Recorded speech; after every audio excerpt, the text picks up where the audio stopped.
నమస్తే, welcome to meta news. ముందుగా ఈ వీడియోని లైక్ చేయండి, షేర్ చేయండి. మరిన్ని ఇంట్రెస్టింగ్ పొలిటికల్ అప్డేట్స్ కోసం మెటా న్యూస్ని సబ్స్క్రైబ్ చేయండి. ఇక మ్యాటర్లోకి వస్తే, వైసీపీ నాయకులు ఓటమిని చెక్క తేరుకోవడం లేదు. విశాఖలో వైసీపీ పరిస్థితి అగమ్యగోచరంగా మారింది. కౌంటింగ్ తర్వాత నుంచి వైసీపీ నేతలు కనిపించకుండా పోయారు. ఘోర పరాజయం తర్వాత పార్టీ ఆఫీసు కార్యాలయాలకు దూరం కావడంతో క్యాడర్ దిక్కుతోచని స్థితిలో పడ్డారు. వైసీపీలో ఉంటే మనుగడ కష్టమని భావిస్తున్న పలువురు నేతలు అవకాశం వస్తే కూటమి పార్టీలోకి జంప్ కావాలని భావిస్తున్నారట. ఎప్పట్లాగే సేఫ్ జోన్ వైపు చూస్తున్నారట మాజీ ఎమ్మెల్యే వాసుపల్లి గణేష్. 2019 ఎన్నికల్లో విశాఖ సౌత్ నుంచి టీడీపీ తరఫున పోటీ చేసి గెలిచిన గణేష్ ఆ తర్వాత వైసీపీలోకి జంప్ అయ్యారు. 2024 ఎన్నికల్లో అదే నియోజకవర్గం నుంచి వైసీపీ తరఫున పోటీ చేసి జనసేన అభ్యర్థి వంశీకృష్ణ చేతిలో ఓడిపోయారు. తిరిగి సొంత పార్టీలోకి వెళ్లేందుకు గణేష్ పావులు కదుపుతున్నారట.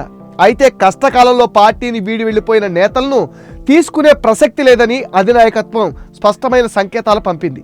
పోలీస్ కేసుల నేపథ్యంలో ఇప్పటికే వైసీపీ మాజీ ఎంపీ ఎంవివి సత్యనారాయణ అజ్ఞాతంలోకి వెళ్లిపోయారు.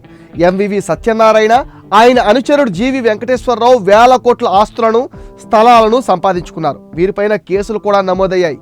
ఇప్పటికే అరెస్టు భయంతో ఆ ఇద్దరు పరారయ్యారు. మొన్నటి ఎన్నికల్లో విశాఖ నార్త్ నుంచి పోటీ చేసి బీజేపీ అభ్యర్థి చేతిలో ఓడిపోయిన కేకే రాజు పార్టీ మారే ఆలోచనలో ఉన్నారట. ఆయన బీజేపీ వైపు చూస్తున్నారనే ప్రచారం జరుగుతుంది. విశాఖ పశ్చిమ వైసీపీ నేత అడారి ఆనంద్ కూడా వైసీపీని వీడే ఆలోచనలో ఉన్నారనే గుసగుసలు వినిపిస్తున్నాయి. అదే సమయంలో ఉమ్మడి విశాఖలోని మాజీ మంత్రులు కూడా మౌనంగా ఉంటున్నారు. ఛాన్స్ దొరికితే కూటమి పార్టీలోకి జంప్ అయిపోవాలనే ఆలోచనతో కొందరు వైసీపీ నేతలు ఉన్నట్టు వార్తలు వస్తున్నాయి. మరోవైపు ఏపీలో వైసీపీ నేతల అవినీతి అక్రమాలు తవ్విన కొద్దీ వెలుగు చూస్తున్నాయని కొత్త ప్రభుత్వం చెప్తోంది. అలాంటి వారి పని పట్టేందుకు సిద్ధమైంది. గత ప్రభుత్వ హయాంలో ఉత్తరాంధ్రలో పెద్ద ఎత్తున భూదోపిడీ జరిగినట్లు భావిస్తున్న కూటమి సర్కార్ విశాఖను కేంద్రంగా చేసుకుని చెలరేగిపోయిన వైసీపీ నేతల భూభోగాతాలను నిక్కు తేల్చేందుకు సిద్ధమైంది. దీంతో ఆ పార్టీ నేతల గుండెల్లో రైళ్లు పరిగెడుతున్నాయి. వైసీపీ హయాంలో ఉత్తరాంధ్రను తన సంస్థానంగా ఏలిన విజయసాయిరెడ్డితో పాటు పలువురు వైసీపీ నేతల భూభాగోతాలు వెలుగు చూస్తున్నాయి.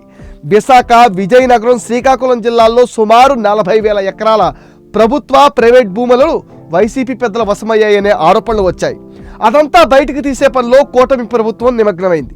దీంతో సదరు నేతలు కేసులు, అరెస్టుల నుంచి తప్పించుకునేందుకు పక్క పార్టీల వైపు చూస్తున్నారనే ప్రచారం అయితే చాలా జోరుగా సాగుతుంది. ఇది మెటా న్యూస్ అప్డేట్.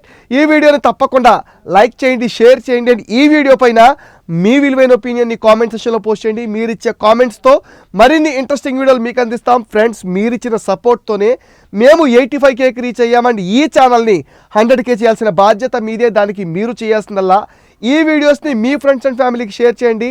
మెటా న్యూస్ని సపోర్ట్ చేయండి, సబ్స్క్రైబ్ చేయండి.